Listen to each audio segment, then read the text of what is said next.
አች ቤዛ አንተ መስቀል ላይ የዋለው የድንግል ማርያም ሥጋ ነው። አንተ የማን መሰለ ቤዛ የሆነው? ደስ ይበልህ። በቀራንዮ አደባባይ ላይ ተሰቅሎ ያዳነን አምላካችን ኢየሱስ ክርስቶስ። ድንግል ማርያም ቀራንዮ ከልጇ ጋር ተሰቅላለች ማለት ነውር ከነውርም በላይ ነውር ነው። ቤተክርስቲያናችን አታሰድቡ። የፈሰሰው ደሜ ማን ነው? ሥጋን የለበሰ ከሷ ነው። የሷ ደም ፈሷል። የሷን ሥጋ አይደል እንዴ ተዋሃደው? እምን በላው ምን ጠጣው ሥጋ የማን ነው? የሷ ነው። ከመቤታችን በነሳው ሥጋ በተዋህደው ሥጋ ከሷ በተዋህደው ሥጋ ከሷ በተዋህደው ደም ከመቤታችን ብቻ ያለ ወንድ ዘር። ይሄ ነው ትምህርታችን። የድንግል ማርያም ቦታዋ የት ነው ለሚልህ ደግሞ ከፈጣሪ በታች ከፍጡራን በላይ። ሰላም ወደዚህ ቻናል ቤተሰቦች እንዴት ናችሁ? ከሰሞኑ መነጋገሪያ የነበረው የተሰቀለው የማርያም ሥጋ ነው የምንበላውም የማርያም ሥጋ ነው በሚል ርዕስ እንግዲህ ሲዘዋወር የነበረ ቪዲዮ ነበረ። በዚህ ጉዳይ ላይ እንግዲህ ምላሽ የሚሰጡ ቪዲዮችን ዛሬ ይዘን መጥተናል። ዛሬ የምንመለከተው እንግዲህ በዚህ ርዕሰ ጉዳይ ላይ የተሰጡ ምላሾችን ይሆናል። ይህ ቪዲዮ ግን ለመላ ኦርቶዶክሳውያን ይዳረስ ዘንድ ሁላችሁም ላይክ፣ ሼር፣ ሰብስክራይብ በማድረግ ጀምሩ። ቢያንስ 3000 እና ከዛ በላይ ላይክ ያስፈልገዋልና ላይክ በማድረግ ጀምሩ። ቀጥታ ወደ ቪዲዮቹ የምናልፍ ይሆናል። መስቀል ላይ የዋለው የድንግል ማርያም ሥጋ ነው። አንተ የማን መሰለ ቤዛ የሆነው? ደስ ይበልህ። ቤዛህ ናት፣ መታረቂያህ ናት፣ ተስፋህ ናት፣ አለኝታህ ናት። ያቺ መሰላል ያቺ ያዕቆብ ያያት ታቦት ፊት ቆመው ማርያም የተሰቀለው መስቀል ላይ የተሰቀለው ሥጋ የማርያም ነው አሉ። እነኚህ ሁለት አባቶች ብፁዕ አባታችንና አባታችን የቤተ ክርስቲያን መሪ ናቸው። ስለ ሁለቱም አንድ ነገር ልንገራችሁ።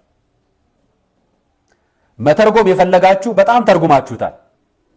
አዛኤል የሚባል ሚዲያ የምታዩት ሚዲያ ማህበራዊ ሚዲያ ላይ ለጠፈው የተሰቀለው ሥጋ የማርያም ሥጋ ነው የሚል ተንበሪል ሰርቶ ሰቀለው። አይደለም፣ የተሰቀለው የማርያም ሥጋ አይደለም። የነሳው የማርያም ሥጋን ነው። እነንተና እንደሚፈልጉት ለመተርጎም ስለሚመች ቃላቱን ለመሰንጠቅ ስለሚመች አባቶቻችን ጠብቁልን፣ እኛ እናውቀዋለን ልትሉ የፈለጉት ሐሳባችሁ በሙሉ ገብቶናል፣ እናውቀዋለን በደንብ ምን ለመሰንጠቅ እንደፈለጉ ገብቶናል። እናንተ ያወጣችሁትን ቋንቋ እናንተ የተናገራችሁትን ንግግር የሚገባው ኦርቶዶክሱ ብቻ ነው። የተቀረጸ በሚዲያ ላይ እየወጣ ስለሆነ እናንተው ራሳችሁ ብትመልሱ ደስ ይለኛል። እኛ እንድንንገራችሁ ክርስቶስ የማን ሥጋ ነሳ? ከሥጋዋ ሥጋ ከነፍሷ ነፍስ ነስቶ የሚለውን ነገር ፕሮቴስታንቶች ታስተምሩ ነበር አይደለም እንዴ? ኧረ አይደለም፣ ከሥጋዋ አልነሳም ከነፍሷ አልነሳም የሚል አስተምሮ ነበራችሁ አይደለም እንዴ? ይሄ ፓስተር ዮናታን ትምህርት ነበር አይደል? 5 ዓመት ሙሉ ይህን ሲያስተምር ነበር አይደል? እነኛ አባቶች እየተናገሩ ያሉት የተሰቀለው ሥጋ ከማርያም የነሳውን ሥጋ ነው የተሰቀለው ለማለት የተጠቀሙበትን ቃል እናንተ ቃሉን መዛችሁ በደረቅ ፍቺው ድርቅ አድርጋችሁ ለመምታት ሞከራችሁ። አባቶቻችን ትክክል ነው የተናገሩት። ነገር ግን ንግግሩ ለመሰንጠቅ ለሚሞክሩ ይመቻል። ለኛ ለኦርቶዶክሳውያን ለምናምነው ደግሞ እናውቀዋለን። የተሰቀለው የክርስቶስ ሥጋ ከማርያም ሥጋ የነሳውን ሥጋ ነው። የፈሰሰውም ደም ከማርያም ሥጋ የወሰደውን ደም ነው። ለምሳሌ እኔ የአባቴ ሥጋ ከአባቴ ከእናቴ ሥጋ ነስቻለሁ። ይሄ ግን በራሴ ሥጋ መጠራት አለበት። አባቶቻችን ይሄንን ቪዲዮን ሙሉን ብታዩት ያንን ይገልጹላችኋል። ቪዲዮ ላይ ተቆራርጦ ግን እየተለቀቀ ያለው እችኛዋን ብቻ ነው ተፈልጋ ለቃላት የምትመች ለስንጠቃ የምትመች ቤተክርስቲያን ለመናገር የምትመች ሐሰተኞችን ይሄኛው እነሱ እንደዚህ ናቸው እንዴ ለማለት የምትመቸዋን ቃል ከመሃል መዛው አወጧት። ብፁዓን አባቶቻችን መምህራን አባቶቻችንም የተናገራችሁትን እውነት ላልገባቸው ሰዎች መጥፊያ እንዳይሆን አንዳንድ ጊዜ እንዲህ አይነት ነገሮችን ገድቧቸው። ከሥጋዋ ሥጋ ነስቷል፣ ከነፍሷ ነፍስ ነስቷል። ፓስተር ዮናታን የራሳችሁ የፕሮቴስታንቶቹን ፓስተር ዮናታን ነው ያልኩት። ፓስተር ዮናታን ከሥጋዋ ሥጋ ነስቶ ከነፍሷ ነፍስ ነስቼ ያልኩት መጀመሪያ ሐሰቱን ሲናገር በራሱ አንደበት ይናገራል። እንደገና ከ5 ዓመት በኋላ ነው እሱ የሚገባው። የመለኮት ሚራክል ነው በውስጡ ሀፕን ያደረገው እንጂ ከሥጋዋ ሥጋ ነስቶ ከደሙ እንደነመስተው የመለኮት ሚራክል እንጂ ከሥጋዋ ሥጋ ነስቶ ከነፍሷ ነፍስ ነስቶ ያለ የሚለው ስህተት ነው። ይሄን ካልክ ከ5 ዓመት በኋላ የዛሬ 5 ዓመት አካባቢ ዮሐንስ ወንጌልን ሳስተምር የተናገርኩትን አንድ ማስተካከል የምፈልገው ሐሳብ አለ። ኢየሱስ ክርስቶስ ከማርያም ሥጋ ነስቷል ወይስ አልነሳም የሚለው ሐሳብ ሲነሳ ኢየሱስ ከማርያም ስጋ ነስቷል። ግልጽ ነው። ኢየሱስ ከማርያም ስጋ ነስቷል። ያኔ ከማርያም ስጋ አልነሳም ብዬ የተናገርኩት ስህተት። አንዳንድ ፓስተሮች ግን መጽሐፍ ቅዱስን በደንብ ቢያጠኑት ኦርቶዶክስ ይሆናል።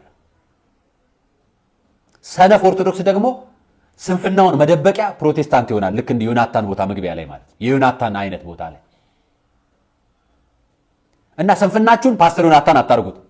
እውቀታችሁን ደግሞ ወይ ደግሞ ልክ አንዷን ስታቋት አንዷን መዛችሁ መለኮት ነው በወዳ ያደረው ብላችሁ ስትናገሩ ከስጋዋ ስጋ ከነፍሷ ነፍስ ነስተዋ አይደለም ብላችሁ በመሰከራችሁበት አንደበትና አውደ ምሕረት ላይ መድረካችሁ ላይ ቆማችሁ መልሳችሁ ከ5 ዓመት በኋላ ከ5 ዓመት በፊት የተናገርኩ ስህተት ነው ብላችሁ የተናገራችሁት ራሳችሁ ናችሁ። እነኛ አባቶች የተናገሩት ላይ የተሰቀለው መስቀል ላይ የተሰቀለው ጌታችን መድኃኒታችን ኢየሱስ ክርስቶስ የተሰቀለው መስቀል ላይ የተሰቀለው ከስጋዋ ስጋ ከነፍሷ ነፍስ ነስቶ ነው የሚለው ንግግር የበለጠ ሊያስረዷችሁ ይህን ቃል የተጠቀሙት ሌላ ምንም አይደለም። አዛይል ሚዲያ ደግሞ ከማህበራዊ ሚዲያ ላይ ይህን ገጽ አዝቶታል፣ ዩቲዩብ ላይ አውርዶታል። ምክንያቱም እንዲህ የሚባል አስተምሮ የለንም እኛ። የማርያም ስጋ ነው የተሰቀለው የሚል ቃል በቃል የለም። ስጋ ነስቶ የሚለውን ነገር ሊያስረዱ የተጠቀሙትን ቃል አምጥታችሁ እዚህ ለዩቲዩብ መጠቀም ያታርጉት። ጋዜጠኛ አርያን እንግዲህ ለምልከታችሁ እጅግ እናመሰግናለን። በቀጣይ ደግሞ መምህር ዘበነ ለማ በዚህ ጉዳይ ላይ የማያዳግም ምላሽን ሰጥተዋል። ሁላችሁም እጅግ በጥሞና እንድታዳምጡ ተጋብዛችኋለሁ። ወደ ቪዲዮ። የተጸነሰችበትን ቀን እናውቃለን፣ የተወለደችበትን ቀን እናውቃለን። ሰው ናት። ከስጋዋ ስጋ ከነፍሷ ነፍስ የነሳው ማን ነው? እግዚአብሔር ወልድ። ስሙን ማን አለችው? ኢየሱስ። ስሙን ማን አለችው? አማኑኤል። ስሙ ባተባለ ክርስቶስ መሲህ። ያ እግዚአብሔር መጣና ከመቤታችን ከስጋዋ ስጋ ከነፍሷ ነፍስ ነሳ። ቃል ስጋ ሆነ ማለት የኛ የተዋህዶ እምነት መሰረታችን ነው። እግዚአብሔር ሰው ሆነ ከመቤታችን ያለ ወንድ ዘር የሰው ሳይነካት ንጽሕት ቅድስት ከሆነች ከመቤታችን በመንፈስ ቅዱስ ተጸንሶ ተወለደ። የመቤታችን ቦታ ስለዚህ ምን ሆነ?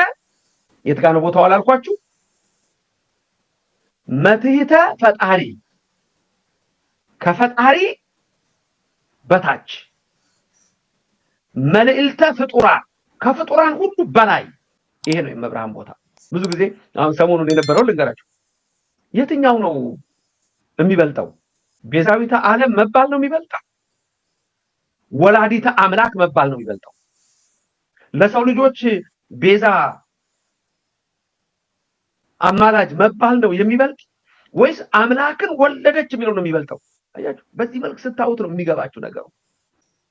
አንደኛ ከስጋዋ ስጋ ከነፍሷ ነፍስ ነስቶ በከብቶች በረት ተወለደ። ከድንግል ማርያም 7ቱን ባህሪያት ተዋሃደ።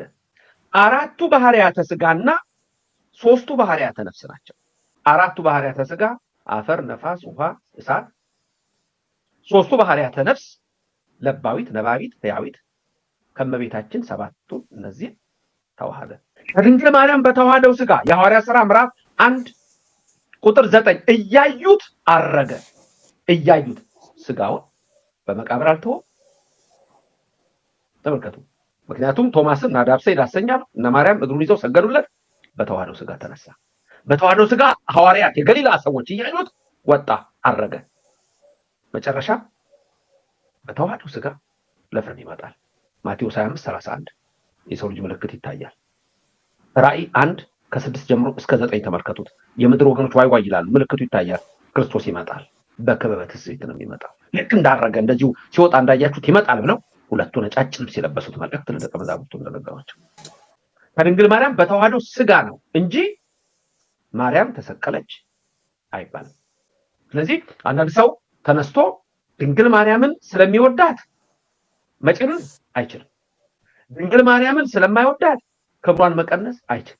ስለዚህ በቀራንዮ አደባባይ ላይ የተሰቀለው እኔና እናንተን ያዳነው እርሱ እግዚአብሔር፣ የምንቀበለው ስጋና ደም እርሱ አምላካችን እግዚአብሔር ኢየሱስ ክርስቶስ መሆኑ የኢትዮጵያ ኦርቶዶክስ ተዋሕዶ ቤተክርስቲያን ትምህርቷ በጠቅላላ ይሄ ነው። ማቴዎስ ወንጌል ምዕራፍ 26 ቁጥር 26 ላይ ያለው ቃል ምንድነው የሚለው? ሲበሉም ኢየሱስ እንጀራን አንስቶ ባረከ፣ ቆረሰ፣ ለደቀ መዛሙርቱ ሰጠና እንካችሁ ብሉ፣ ይህ ስጋዬ ነው አላቸው። የተሰቀለው ይሄ ኢየሱስ ክርስቶስ ነው። ከማ የተዋሃደው ስጋ ስንል ደግሞ ከመቤታችን ከቅድስተ ቅዱሳን ከድንግል ማርያም የተዋሃደው የነሳው ስጋ በቀራንዮ ላይ የተሰቀለው እሱ የዳነው እሱ ነው። ምንም ጥያቄ የለውም። መርገመ ስጋ መርገመ ነፍስ ይጠፋልን። እመቤታችን ደግሞ ምን እንላታለን? ምክንያተ ድህነት እንላታለን። እሷ ንጹህ ሆና በመገኘቷ አምላክ እንዲያድርባት አደረገችው። የምንበላው ስጋ ዛሬ የኢየሱስ ክርስቶስ ስጋ ነው። የምንጠጣው ደም ዛሬ የኢየሱስ ክርስቶስ ደም ነው። መለኮት የተዋሃደው ነፍስ የተለየው ያኑ ያነባል እንዲህ ይላል ከመዝንቱ ውእቱ ስጋው ወደሙ ለእግዚእነ አምላክነ ወመድኃኒነ ኢየሱስ ክርስቶስ ዘነሳ እምእግዝእትነ ኩልነ ቅድስት ድንግል በክሌ ማርያም። አሁን የሚነግረን ዳሳችን ላይ ማን ነው በቀራንዮ የተሰቀለው? የማንን ስጋና ደም ነው የምንቀበለው? ይሄን በግልጽ ነው። እኛ ኦርቶዶክሳውያን ወደርን ብለን የምንጨምረው የለም፣ ጠላን ብለን የምንቀንስ እግዚአብሔር ያለው ታንም እንቀበለው። በኦርቶዶክስ ተዋሕዶ ቤተክርስቲያን ድንግል ማርያም አማላጅ ናት፣ እቀበላለሁ። አማላጅ ናት። ድንግል ማርያም ዓለምን የፈጠረች አልቀበልም። ከመዝንቱ ውእቱ ስጋው ወደሙ ለእግዚእነ አምላክነ ወመድኃኒነ ኢየሱስ ክርስቶስ። ይህ ስጋው ወደሙ ለእግዚእነ የጌታችን ወአምላክነ የአምላካችን ወመድኃኒነ የመድኃኒታችን የኢየሱስ ክርስቶስ ስጋውና ደሙ ይህ እንደሆነ አምናለሁ። ቅድም ካነበብኩላችሁ ከማቴዎስ 26 ጀምሮ ካለው ጋር ነው ማገናኘላችሁ። እንዳሳችን ነው የሚለው ዝንቱ ውእቱ ስጋው ወደሙ ለእግዚእነ ወአምላክነ ወመድኃኒነ ኢየሱስ ክርስቶስ ዘነሳ እምእግዝእተ ኩልነ ቅድስት ድንግል በክሌ ማርያም። እሷ ከድንግል ማርያም የተዋሃደውን ስጋ የነሳውን ስጋ ይሄ የክርስቶስ ስጋ እንደሆነ አምናለሁ። ዘነሳ እምእግዝእተ ኩልነ ከሁላችን እመቤት ይላል። ቤዛችን ስለሆነች ደግሞ እዚህ ጋር አሁን እመቤታችን ብለን ነው የምንጠራ። እግዝእትነ እንላታለን። እግዚእነ ለኢየሱስ ነው ጌታችን። እግዝእትነ ስንል ደግሞ እመቤታችን ነው። ማርያም እመቤታችን አትባልም ብሎ ነው ተማሪ ሊመጣ ይችላል። በበሉ ተመልከቱ። ክርስቶስ ቤዛ ሁሉ ዓለም ነው። ክርስቶስ ቤዛ ዓለም የሆነው መርገመ ስጋ መርገመ ነፍስን አጥፍቶ ቀራንዮ አደባባይ ተሰቅሎ ደሙን አፍስሶ ስጋው ወስዶ ነው። ልክ እሱ ቤዛ ዓለም እንደሆነ ሁሉ እናቱ ድንግል ማርያም ነው ቤዛዊት ዓለም ናት። ከሱ ጋር እኩል ነች ማለት አይደለም። ተመልከቱ። ኢየሱስ ክርስቶስ ጌታዬ እለዋለሁ፣ እግዚእነ ጌታችን እለዋለሁ፣ እግዚእየ ጌታዬ እለዋለሁ። እመቤታችንን እግዝእትነ እመቤታችን እግዝእትየ እመቤቴ እላታለሁ። የእሷ እመቤትነት የእሱ ጌታነት በጣም የተለያዩ ነገሮች ናቸው። ሙሴ እይ ይለዋል እግዚአብሔር ኦሪት ዘጸአት ምዕራፍ 7 ቁጥር 1 እኔ ለፈርዖን አምላክ አድርጌሃለሁ፣ እኔ ለፈርዖን አምላክ አድርጌሃለሁ አይደል? አምላክ አድርጌሃለሁ ማለት ሙሴ ሰማይና ምድርን ፈጠረ ማለት ነው። አምላክ እኮ አምላክ ስም የሰጠው ለሙሴ ስም። ድንግል ማርያም ላይ ሲሆን ይከብዳችሁ። ይሄው ዘጸአት 7 ቁጥር 1 ድንግል ማርያም ጋር ሲሆን ይከብዳችኋል። ሮሜ የምትወዱት ጥቅስ አለ። አሁን ለምሳሌ በሌላ እምነት ያላችሁ አታውቁትም፣ ሚስጥሩን እንደው ዝም ብላችሁ ይዛችሁታል። አንድ ጥቅስ አለች እዛች ላይ ግን ከላይ ከ26 28 ላይ ስታነቡ በተለይ ቁጥር 28 ጀምሮ ስታነቡ የልጁን መልክ እንዲመስሉ አስቀድሞ ወሰነ ይላል።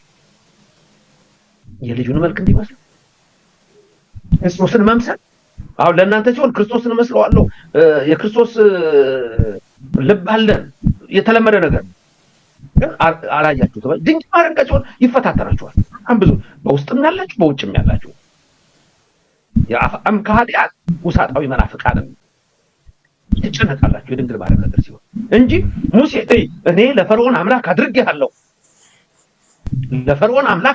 ሲለው ሰማይ ከራከረ እንዴት ሙሴ እንዲባላል? አንድ ቀን እስቲ ይሄን ጥቅስ ይዘው ሲከራከሩ ሰምታችሁ ታውቃላችሁ? እንዴት ሙሴ አምላክ ይባላል? መጽሐፉ ላይ የተጻፈው 66 ውስጥ ነው ያለው እመቤታችንም። ስለዚህ በቀራንዮ የተሰቀለው ስጋ ደግሞ የማን ነው? ኢየሱስ ክርስቶስ። የድንግል ማርያም አይባልም። ከድንግል ማርያም የነሳው ይሄንን ነው አሁን እዚህ የምነግራችሁ። አንድ ሰው ድንገት ተሳስቶ የሆነ ነገር ሲያወራ ኦርቶዶክስ ያን ይላል ማለት አይደለም። ለዚህ ነው የእግዚአብሔርን ነገር ማወቅ የሚያስፈልጋችሁ ምዕመናን። ለመምህራችን ለመምህር ዘበነ ለማ እጅግ ቃለ ሕይወትን ያሰማልን። እጅግ እንግዲህ ወቅታዊ የሆነ ምላሽ ሰጥተውናል። የእመቤታችን ደም በቀራንዮ ፈሷል። የእመቤታችን ስጋ በቀራንዮ ተቆርሷል። አዎ የእመቤታችን ደም በቀራንዮ ፈሷል። ምን ማለት ነው ይሄ? ኦርቶዶክሱ ክርስቲያኑ የተዋህዶ ልጅ ይሄ በደንብ ነው የሚገባ እነግርሃለሁ። እኔም በደንብ ደግሞ ኮፒ ሊንክ አድርግልኝ። ምን ማለት ነው? ዮሐንስ ወንጌል ምዕራፍ 1 ላይ በመጀመሪያ ቃል ነበር፣ ቃል በእግዚአብሔር ዘንድ ነበር፣ ቃል እግዚአብሔር ነበር። ቃል ምን ነበር? እግዚአብሔር ነበር። ቃል ሥጋ ሆነ አለ። ቃል እግዚአብሔር ሥጋ ሆነ። ከማን ሥጋ ሆነ? ከእመቤታችን ከቅድስት ድንግል ማርያም ሥጋ ሆነ። ያ ሥጋ የሆነው እግዚአብሔር ከእመቤታችን ሥጋን የነሳው እግዚአብሔር ከእመቤታችን ደምን የነሳው እግዚአብሔር በቀራንዮ ሰቀሉት። በዚያ ሰዓትስ ደሙን ስለ ዓለም አፈሰሰው፣ ሥጋውን ስለ ዓለም ቆረሰው። ስለዚህ እመቤታችን ድንግል ማርያም እንደ ጌታ እንደ ክርስቶስ በቀራንዮ ተሰቅላ ሥጋዋን ቆርሰው ደሟን አፍስሰው አዳነችን ሳይሆን ከእመቤታችን ከቅድስት ድንግል ማርያም የነሳውን ሥጋ አካላዊ ቃል ወልድ በቀራንዮ አፈሰሰው፣ በቀራንዮ ሥጋውን ቆረሰው ስንል እመቤታችን ድንግል ማርያም በቀራንዮ ሥጋዋ ተቆርሷል፣ ደሟ ፈሷል አሉ አባቶች። ይሄን አስተማሩ። ይሄንን ቃል አንስታችሁ የቤተ ክርስቲያን አስተምሮ አይደለም ምን አይደለም ብላችሁ የሆነ ወከባንና ሽብርን እየፈጠራችሁ የሆነ ምዕመኑንም እንዳይረጋጋ የምታደርጉ ደግሞ ቲክታከሮች ደግሞ ብታርፉ አሪፍ ነው። ምክንያቱም ይሄ ቃል ለኦርቶዶክሱ ይገባዋል። ለተዘጋባቸው ግን ብሎ ሐዋርያው ቅዱስ ጳውሎስ እንደተናገረው ለተዘጋባቸው ለነሱ ግን ይሄ ቃል ተረት ተረት ነው። አባቶች ያስተማሩት እመቤታችን ቤዛዊተ ዓለም ልትባል ይገባታል። ምክንያቱም ይሄ ሁሉ በእርሷ ሆኗል፣ ይሄ ሁሉ በእርሷ ተደርጓል። በቃ ይሄ ነው። ከሷ የነሳውን ሥጋና ደም አፈሰሰ፣ ከሷ የነሳውን በቀራኒው አፈሰሰው፣ በቀራኒው ይሄንን ለኛ ሰጠን እንጂ እመቤታችን ተሰቅላለች፣ ሞታለች እያለች አላስተማረችም። አሁንም ቤተክርስቲያን እና የሆነ ውዝግብ እየፈጠራችሁ እንትን የምትሉ ቲክታከሮችም ተረጋጉ፣ እናንተም ተረጋጉ። እመቤታችን ነገ ልደቷ ነው። በእመቤታችን መወለድ ምድር ሁሉ በብርሃን ተውጣለች፣ ምድር ሁሉ በብርሃን ተመልታለች። ያንን ደግሞ ነገ አሳያችኋለሁ። በደንብ ኮፒ ሊንክ አድርጉልኝ። ሰላም ሁኑልኝ። በቀራንዮ የፈሰሰው ደሜ ማን ነው? ስጋን የለበሰ ከሷ ነው። የሷ ደም ፈሷል። የሷን ስጋ አይደል እንዴ ተዋሃደው? እምን በላው ምን ጠጣው ስጋ የማን ነው? የሷ ነው። ብፁዕ አባታችን በረከታቸው ይድረሰንና በአንድ መድረክ ላይ ሲያስተምሩ የጌታችን መድኃኒታችን ኢየሱስ ክርስቶስ ከቅድስት ድንግል ማርያም ስጋ እንደነሳ እንዲሁም ደግሞ መስቀል ላይ የተሰቀለው የተቆረሰው የፈሰሰው ደም የማርያም ነው፣ የምንበላው ስጋ የምንጠጣው ደም የማርያም ነው በሚል ቃላቶች ሲያስተምሩ ሰምተናል። በብዙ ሰዎች ዘንድ መነጋገሪያ ሆኗል። አስቀድመን ልናየው የሚገባው ኦርቶዶክሳዊ መረዳታችን ምንድነው? የኦርቶዶክስ አስተምሮ ምንድነው ከተባለ ቤተክርስቲያናችን የምታስተምረው ለዓለም የሞተ በሞቱ ሰዎችን ሁሉ ከኃጢአት ያነጻ በመስቀል ሞቱ ያዳነ ኢየሱስ ክርስቶስ ብቻ እንደሆነ ታምናለች። በእምነት መግለጫዋም ሳይቀር ይህንን ትናገራለች። ይሄ የቤተክርስቲያን እምነት ነው ማለት ነው። ታዲያ አባቶቻችን ምን ለማለት ይህንን ቃላቱ የተጠቀሙ ከተባለ ልክ ጳውሎስ እንደሚናገረው ከሴት የተገኘ ልጁን ላከ ብሎ በስጋ ከቅድስት ድንግል ማርያም መገኘቱ እንደተናገረ ሁሉ የጌታችን የመድኃኒታችን የኢየሱስ ክርስቶስ ስጋና ደም መገኛው ወይም ደግሞ የተገኘው ከቅድስት ድንግል ማርያም ነው፣ ወይንም ደግሞ የነሳው ከቅድስት ድንግል ማርያም መሆኑን ለማመልከት እንደተጠቀሙት ግልጽ ነው። ምክንያቱም አስቀድሞ እምነታቸው የታወቀ ስለሆነ ማለት ነው። ጳውሎስ ለምሳሌ በገላትያ መልእክቱ ምዕራፍ 6 ቁጥር 14 ላይ እንደዚህ ይላል፣ ዓለም ለእኔ የተሰቀለበት እኔም ለዓለም ከተሰቀልኩበት ከጌታ ከኢየሱስ ክርስቶስ መስቀል በቀር ሌላ ትምክህት ከኔ ራቅ ይላል። ጳውሎስ ለዓለም ተሰቅያለሁ ስላለ ለዓለም በመስቀል ሞቱ ዓለምን ዋጅቷል ጳውሎስ ብለን ተናግረናል ወይስ እንደዛ መረዳት ይዘናል? አልያዝንም። ለዓለም ተሰቀልኩ ስላለ ሄዶ ለዓለም ተሰቅሏል በመስቀል ላይ የሚል ትርጉም ካልያዝን ለምን አሁን ያዝን? ይሄ ጥያቄ ለፕሮቴስታንቶች ነው። ይልቁኑ ደግሞ መረዳታቸው ምንድነው፣ ምን ለማለት ፈልገው ነው የሚለውን ማብራሪያ ለምን አልተጠበቀም ከተባለ አስቀድሞ እነሱም የሚጠብቁት እንደዚህ አይነት ነገሮች ስለሆነ መምህራኖች እንደዚህ አይነት አገላለጾችን በጥንቃቄ ቢናገሩ ጥሩ ነው።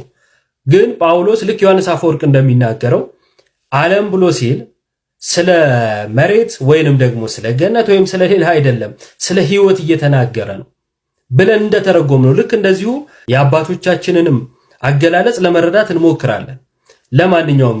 ለማንኛውም ግን ፕሮቴስታንቶች እንደገለጹት እንዳልሆነ ግልጽ ነው ማለት ነው። የኛው መምህር አገላለጽ ማርያም በመስቀል ላይ ተሰቅላ ቤዛ የተባለች አስመስለው ፕሮቴስታንቶች ሲጠቀሙ ተመልክተናል። ይህም ስህተት ነው። በመጨረሻ መምህራኖች ሊያደርጉት የሚገባው ነገር ምንድነው ከተባለ የራቀውን አቀርበው ለምእመኑ በሚመች መልኩ ወይንም ደግሞ ምእመናኑ በሚረዱት መልኩ የረቀቀውን ደግሞ አጉልተው ሰዎች ወደዛ መረዳት ቀርበው ወደ ድህነት እንዲመጡ በማድረግ ያስተምራሉ እንጂ ቃላቶችን የበለጠ ሰዎች ሁሉ እየተነሱ እንዲያብራሩ ሰዎች ሁሉ እየተነሱ ተርጓሚ እንዲሆኑ አድርገው አወሳስበው ሊገልጹ ስለማይገባ መምህራኖቻችን የሚጠቀሟቸውን ቃላቶች ጥንቃቄ ቢያደርጉባቸው ጥሩ ነው። ለስህተት የሚዳርጉ አገላለጾችን ባይጠቀሙ ጥሩ ነው ብለን እንደ ልጅ ሐሳቦችን እንሰነዝራለን። ለማንኛውም ይህ አነጋገር ሰዎች ወደ ስህተት እንዲተረጉሙትም በጣም የተመቸ ስለሆነ ማብራሪያ ይፈልጋል። ፕላስ ደግሞ በጣም የተለጠጠ አገላለጾችን ባንጠቀም ጥሩ ነው። በተለጠጠ ቁጥር ስህተቶችን በብዛት ይሸከማልና ማለት ነውና ከዛ አንጻር አባቶቻችን ለቤተክርስቲያን ውጭ ላሉ ሰዎች የሚመቹ ወይንም ደግሞ ቤተክርስቲያንን ለመሳደብ እንዲያመቻቸው እያደረግን ባንገልጽ ጥሩ ነው ለማለት ነው። ሰላም ክርስቶስ ይብዛልን። ዛሬ እንግዲህ ትንሽ በዚህ ጉዳይ ላይ ግራ ለተጋባችሁ ምላሽ የሚሰጥ ቪዲዮ ይሆናል ብዬ ነው ወደ እናንተ እጄ የመጣሁት። ኦርቶዶክስ ቤተክርስቲያን ሁሌም መልስ አላት። ማንኛውም ሰው እየተነሳ ማንኛውም ጳጳስ ሊሆን ይችላል፣ ማንኛውም ካህን ሊሆን ይችላል፣ ማንኛውም ዲያቆን ሊሆን ይችላል፣ ወይም ደግሞ ዩቲዩበሮች እኛም ልንሆን እንችላለን፣ ልንሳሳት እንችላለን። የኢትዮጵያ ኦርቶዶክስ ቤተክርስቲያን ሁሌም የማይሳሳትና የጸና ትምህርቷን ይዛ የምትቀጥል ይሆናል። እኛ ኢትዮጵያ ኦርቶዶክስ ቤተክርስቲያንን አላወቅናትም። ሁሌም እንደምንለው እኛንን ያላወቅናት። ይህንንም እንግዲህ እያስረገጥን በቀጣይ የምንቀጥል ይሆናል። ናታን ሚዲያም እንግዲህ ይህንን ሀሳቦች እንደዚህ አይነት ሀሳቦችን የሚነሱ ጥያቄዎችን ምላሽ እየሰጠ የሚቀጥል ሚዲያ ይሆናል ብዬ ተስፋ አድርጋለሁ። በቀጣይም እስካሁንም ብዙ ምላሾችን እየሰጠን እንገናኛለንና እንግዲህ ይህንን ናታን ሚዲያ የተሰኘውን ቻናላችንን ሰፖርት ብታደርጉ ሰብስክራይብ እያደረጋችሁ ከፍ ብታደርጉ ቁጥሩን ለሌሎችም ተደራሽ መሆን እንችላለን። እንዲሁም በሱፐር ቻት በሱፐር ቴንክስ ቻናልን ተደግፉ ዘንድ ሌሎችም አማራጮችን እየተጠቀማችሁ ከስር ጆይን የምትላለች እሷንም ጆይን እያደረጋችሁ ሚዲያውን ደግፉ። በቀጣይ ለሌሎች ጥያቄዎች ምላሽ የሚሰጡ ቪዲዮዎችንም ይዘን እንመጣለን። ወቅታዊ ጉዳዮችንም ይዘን የምንመጣ ይሆናል። የመምህር ዘበነ ሙሉ መልስ ለመስማት እንግዲህ ላይቭ ፕሮግራም ላይ ነበር ያቀረቡትና የመምህር ዘበነ ዩቲዩብ ቻናል ላይም ልታገኙ ትችላላችሁ። አዘጋጅና አቅራቢ ሄኖክ ነበርኩኝ ከናታን ሚዲያ። በቀጣይ ቪዲዮ እስክንገናኝ ለሁላችሁም ሰላም ተመኘው።